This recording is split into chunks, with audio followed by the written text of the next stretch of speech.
హైదరాబాద్ పాతబస్తీ బోనాల అంటే లాల్ దర్వాజా సింహవాహిని శ్రీ మహంకాళి ఆలయం గుర్తొస్తుంది. కానీ ఈ మధ్యకాలంలో కమిటీ సభ్యుల మధ్య ఆలయ నిధుల గురించి వివాదాలు తలెత్తుతున్నాయి. 2022-23 సంవత్సర మధ్యకాలంలో రెండు గ్రూపుల మధ్య గొడవ తారాస్థాయికి చేరడంతో పోలీసులు రంగప్రవేశం చేసి అప్పుడు ఫోర్మెన్ కమిటీ నిర్వహించారు. అనంతరం బోనాలు అద్భుతంగా జరిగాయి. వచ్చిన ఆదాయ వ్యయాలకు సంబంధించి వివరాలన్నీ ఎండోమెంట్ అధికారులకు వివరించారు. కొంతమంది ఆలయ కమిటీ సభ్యులు ఫోర్మెన్ కమిటీని సభ్యులను సస్పెండ్ చేయడం సమంజసం సరికాదు అని అన్నారు. ఈ సందర్భంగా ఫోర్మెన్ కమిటీ సభ్యులు విలేకరుల సమావేశం నిర్వహించి, గత సంవత్సరం మేము సింహవాహిని శ్రీ మహంకాళి దేవాలయ బోనాలు ఘనంగా నిర్వహించడం జరిగింది. బోనాల సమయంలో 14,82,000 ఖర్చు రాగా 5 లక్షల చెక్కు రావటం అన్ని లిఖితపూర్వకంగా వ్రాసి అధికారులకు సమర్పించాము. కానీ మమ్మల్ని ఆలయ కమిటీ సభ్యులు సస్పెండ్ చేయడం సరికాదు అన్నారు. ఈసారి తెలంగాణ ముఖ్యమంత్రి రేవంత్ రెడ్డి పాత బస్తీలోని సింహవాహిని శ్రీ మహంకాళి దేవాలయం కొరకు చొరవ చూపించి ప్రభుత్వ అధికారిని నియమించి బోనాలు సక్రమంగా సాగేలా చూడాలని ఫోర్మెన్ కమిటీ సభ్యులు కోరారు. లాల్ దర్వాజా సింహవాహిని ఆలయంలో 2022-23కి సంబంధించిన ఆలయ విధులు నిర్వహించిన ఫోర్మెన్ కమిటీ సభ్యులము నేను పోసాని సురేందర్ కుమార్, అన్న శివకుమార్ యాదవ్, అన్న బద్రీనాథ్ గౌడ్ మా ఆధ్వర్యంలో 2022-23లో ఆలయ కమిటీ బాధ్యతలు నిర్వహించినాం. ఆ సంవత్సరంలో మేము గత కమిటీలకు భిన్నంగా ఎన్నో కొత్త కార్యక్రమాలు స్టార్ట్ చేసి భక్తుల మనోభావాలను, ప్రజల మనోభావాలను దృష్టిలో పెట్టుకొని అంగరంగ వైభవంగా బోనాల పండుగ జాతరను నిర్వహించడం జరిగింది. మా హయాంలో మేము నిర్వహించిన కాల వ్యవధిలో ఎన్నో కొత్త కార్యక్రమాలు చేపించినాం. చెప్పాలంటే ఇప్పుడు ఆలయానికి అమ్మవారికి గోపూజ అని కొత్తగా ప్రత్యేకంగా స్టార్ట్ చేసినాం. ఆ గోపూజ చేస్తే నెక్స్ట్ కమిటీ ఆ గోపూజ తీసుకెళ్లి గోశాలను నిర్వహిస్తారని గోశాలను కన్స్ట్రక్ట్ చేసి ఆలయంకు ఒక పేరు ప్రతిష్టలు తెస్తారని అనుకున్నాం. అట్లాంటివి ఏం జరపలేదు. అమ్మవారికి ఒక చిన్న కానుక రూపంలో వెండి నాణ్యాన్ని ముద్రించినాం. దాన్ని చిన్న నాణ్యాన్ని పెద్ద నాణ్యంగా చేస్తామేమో అనుకున్నాము. అట్లాంటివి చేయలే. మా కంటే ముందు ఉన్న చైర్మన్ ఎవరైతే ఉన్నారో 2021-22లో ఆలయానికి కేవలము 2 లక్షల లోపే నిధులు ఉన్నాయని చెప్పి ప్రభుత్వానికి తప్పుతో పట్టించి అఫిడవిట్ సమర్పించిండు. అయితే మా కాల పరిమితిలో ప్రభుత్వ అధికారుల సూచనల మేరకు లెక్కలలో ట్రాన్స్పరెన్సీ ఉండాలని చెప్పేసి మేము లెక్కలు ప్రభుత్వానికి, ఆలయ కమిటీకి సమర్పించినాం. కానీ వాళ్ళు మా మీద ప్రభుత్వాన్ని తప్పుతో పట్టించడానికి కొన్ని అభియోగాలు మోపారు లాస్ట్ వీక్లో. ఎందుకంటే మా కాల వ్యవధిలో 14,82,000 నగదు, 5 లక్షల చెక్కు రావడం జరిగింది. అవన్నీ మేము ట్రాన్స్పరెన్సీగా చూపించినాము. ఇక ఆలయ చైర్మన్, జనరల్ సెక్రటరీ ఇవి సిగ్నేచర్లు, వాళ్ళకి లెక్క ట్రాన్స్పరెన్సీగా చూపించినాము. ఇంతేకాకుండా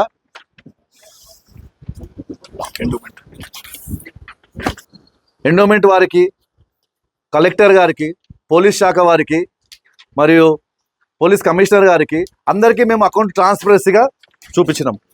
పేజీతో సహా మొత్తం సంక్షిప్తంగా వాళ్ళకు ఇవ్వడం జరిగింది. ఇది ఇవ్వడం వల్ల మా పైన కక్ష సాధింపు చర్యగా గత వారంలో మా పైన కొన్ని అభియోగాలు మోపారు. అది ఎందుకు మోపడం జరిగిందంటే, గతంలో ఉన్న కమిటీ 2 లక్షలు చూపిస్తే వీడు 14 లక్షలు మళ్ళీ 5 లక్షలు చూపిస్తుండు. దీనివల్ల వాళ్ళ పెత్తనం తగ్గిపోయి ప్రభుత్వం వచ్చి ఇలా ఇన్వాల్వ్మెంట్ అయ్యి ఆలయంను తీసుకొని డెవలప్ చేస్తారని చెప్పి అట్లాంటి విషయాలు ఏవి జరగకుండా మొత్తం ఆలయం తమ గుప్పిట్లో ఉండాలని చెప్పి వీళ్ళు కక్షపూర్వకంగా మా పైన కక్ష సాధింపు చేస్తారు.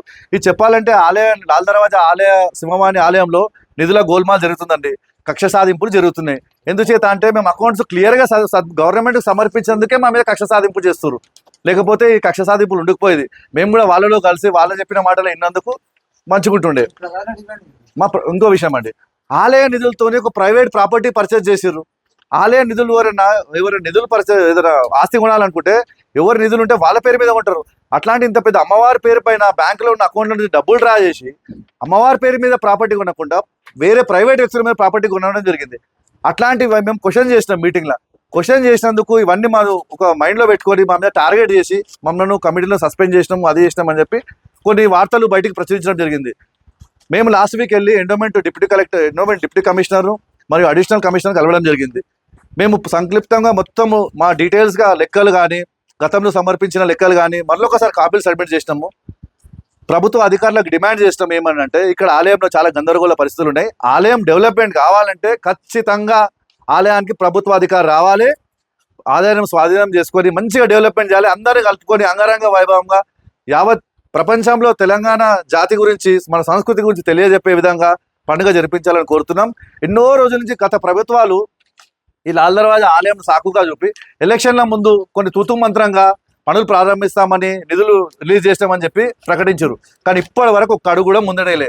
అందు గురించి మన పులిబుడ్డ గౌరవ ముఖ్యమంత్రి వర్యులు రేవంత్ రెడ్డి గారిని మేము కోరేది ఏమనగా, గల్లీ గల్లీ తెలిసిన మనిషి వ్యక్తి, గల్లీ గల్లీ గురించి తెలిసిన మనిషి ఆయన, అతను ఆలయం పైన శ్రద్ధ చూపి ఆలయాన్ని విస్తరించాలని దయచేసి కోరుతున్నాము. ముఖ్యమంత్రి గారు ఇందులో చొరవ చూపి ఆలయ విస్తరణకు తోడ్పడాలని మేము కోరుతున్నామండి. Thank you. ఆరోపణలు ఏదో జాతర పెద్ద ఎత్తుండే నేనే ఉండాలి వాళ్ళకు ఉండి అట్లా అబాండాలు వేసి అట్లా మమ్మల్ని జరిపేయాలని ఇదే తప్ప వేరేది ఏం లేదు. ఎప్పటికీ మేమే ఉండాలి, వీళ్ళు ఉండనియొద్దు, ఇట్లా చేసి పెద్ద చేసారు అన్ని కార్యక్రమాలు, మన జాగారాన్ని పెట్టినాం, కొత్త పెద్ద పెద్ద కార్యక్రమాలు చేసాం, ఇండి నాణ్యాలు పంచుకుంటాం, గోపూజ చేసినాం, దీపావళి, దసరా ఇప్పటికీ పంచాయతీ జాతరలను కష్టపడి ఆడాలి కూడా అమ్మవారి దగ్గర చేసి గుడి పెద్ద చేయాలని మేము, అది ముఖ్యం మనకు, పెద్దగా చేసి ఇంత లక్షలాది పబ్లిక్ వస్తుంది, దాన్ని విస్తరించి అందరం కలిసి ఐకమత్యం చేయాలని మా కోరిక ఉండే. దాన్ని ఏదో ఇట్లా చేసిగా అలా మనకి ఉండే ఇదంతా ఇట్లా ఆలోచన చేస్తాం. అందరూ ఈరోజు ఏంటంటే విషు మహంకాళి టెంపుల్ కొన్ని ఒక వారం రోజుల కింద నాకు ఇష్యూ తెలిసింది ఏంటంటే ఇట్లా జరిగింది, మేము సస్పెండ్ చేసినాం. ఏ ఇష్యూలో సస్పెండ్ చేసారు ఏంటి ఇంకా తెలవాలని మేము డిస్కస్ చేసి మేము మీద మీటింగ్ పెట్టినాం. అయితే అదేవిధంగా ఏదైతే కోర్టులో సబ్మిట్ చేసిర్రో అది 1,75,000 ఆదాయం వస్తుందని చెప్పి. అయితే మేమేం చేసినామంటే ఇదంతా మేము ఒక బుక్ తీసుకొని ఇవన్నీ సెట్ చేసుకొని మేమైతే మీకు ఇవ్వమని చెప్పి, మాకు ఏదో ఒకటి చేస్తారని మాకు తెలుసు.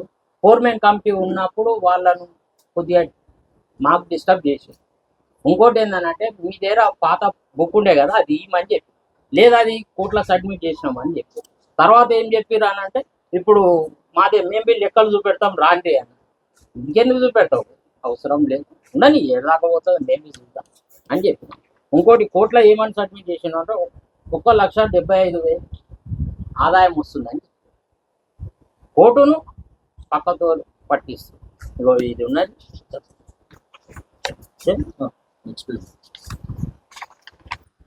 ఇక్కడ ఉన్న కార్యకర్తలకు యువకులే కానీ భక్తులే కానీ సింహవాహిని మహంకాళి టెంపుల్ భక్తులు ఏమంటారు అని అంటే స్పెషల్ ఆఫీసర్ వేయాలని ప్రభుత్వం తరఫున అందరు కోరుకుంటాం. మేము పోయి ఒక కమిషనర్ మళ్ళీ మినిస్టర్ వాళ్ళందరినీ కలిసి సీఎం దాకా పోయి మేము వినతిపత్రం స్పెషల్ ఆఫీసర్ మేము అపాయింట్ చేయాలని మేము కోరుకుంటాం. కమిటీ ఎట్లన్నా రద్దు అవుతుంది.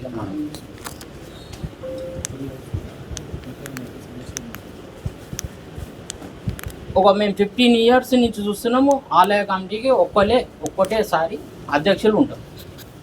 మేము 25 ఏళ్ళ నుంచి మేము కూడా రాస్తున్నాము. మన రంగరమేష్ గౌడ్, మహేష్ గౌడ్, 4 ఏళ్ళు 5 ఏళ్ళు బాగా మన ప్రకాష్ అన్న 4 years 5 years చేసిన దట్ టైంలో అలాగుండే వ్యవహారం. అంటే అట్లా కాదు, ఏమన్నా నిబంధనలు లేవు కదా. అట్లా కాదు. ఇప్పుడు వాళ్ళు చెప్తున్న వర్షం ఏంటంటే వాళ్ళ కార్యవర్గం అంతా ఎట్లా లేదని అంటే చెప్పండి, అదే చెప్పండి. ఏదైతే స్టేటస్కో ఉన్నది వాళ్ళ మీద ఎవరైతే డిసైడ్ చేసారు వాళ్ళు గుడి ప్రాంగణంలో ఏమి యాక్టివిటీ చేయొద్దని ఉన్నది. అది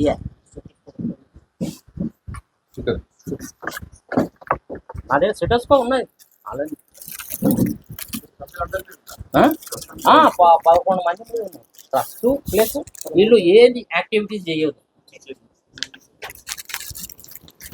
వీళ్ళు ఎట్లా చేస్తుంటారు, పార్టిసిపేట్ చేస్తుంటారు. క్రిమినల్ కేసు బుక్ అయితే చేస్తాం, అది చేస్తాం. గవర్నమెంట్ కమిటీ ఎన్నికలు రాకముందు ఎన్నికైనాక తర్వాత నెక్స్ట్ ఇయర్ అప్పుడు మీ గవర్నమెంట్ కమిటీ ఎన్నికైనా చేసినాం. ఎందుకు ఇప్పటివరకు మిమ్మల్ని ఇప్పుడు సస్పెండ్ చేసిన కారణంతో ఇప్పుడు ఇప్పుడు వెలుగు తీసుకోవడానికి కారణం ఏంటి? లేదు ఆ రోజు బి మేము ఫైండ్ అవుట్ చేసినాం. మీరు కోర్టులో ఎందుకు అది సబ్మిట్ చేసిర్రు ఇట్లెందుకు? అచ్చా, ఇంకోటి బ్రదర్, ఒక తీరుగా ఉంటున్నారా? ఆ? పదవులు వస్తే ఒక తీరుగా పదవులు లే అట్లేం లేదు. వాయిస్ రావాలి కదా. వస్తుంది ఎవరిది మీ వాయిస్ అనేది ఆ రోజు ఏమంటాల్సింది? ఆ రోజు బుక్కులు ఒకటి ఏందనంటే గుడి కోసం కదా, వ్యక్తుల కోసం కాదు. లేదు బుక్ ఇవ్వమని చెప్పినాం. ఆ బుక్ సబ్మిట్ కోర్టులో చేసినామని చెప్పి మళ్ళీ మేము ఇవన్నీ బయటికి తీసే వరకు ఏం చేసాం, నా దగ్గర ఉన్నది అని చెప్పారు. అంతా అయిపోయినాక ఏం చేస్తాం, ఇంకోటి మాజీ అధ్యక్షులకి మేము ఏం చేసినాం, ఇంటింటికి పంపించినాం. ఎంతమంది ఉన్నారో అంతమందికి మేము ఇంటింటికి పంచినాం. సలహాదారులకు పంపించినాం. పంపించిన తర్వాత మనం ఏసీపీ, డీసీపీ, కలెక్టర్, మళ్ళీ ఎండోమెంట్ కమిషనర్కి పంపించాం. తీసుకుపోయి రెడీ ఇచ్చినాం.